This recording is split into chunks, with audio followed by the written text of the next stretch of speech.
Ayan mga boss, good morning. Naparibor na natin ang Kiwi. Ayan. Wala po siyang mabiling talagang pang Kiwi na piston. Piston kit. Ang pinakamalapit po ay ito. 0.75 ng CT100. Ayan. Ang problema naman ngayon ay mamodify pa natin to. Mahaba yung sa CT100. Pwede naman to, puputulan natin.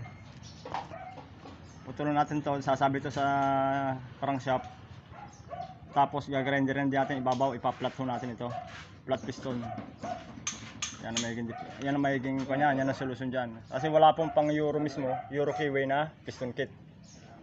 Yan po ang diskarte diyan. Ito na mga boss, meow meow meow meow.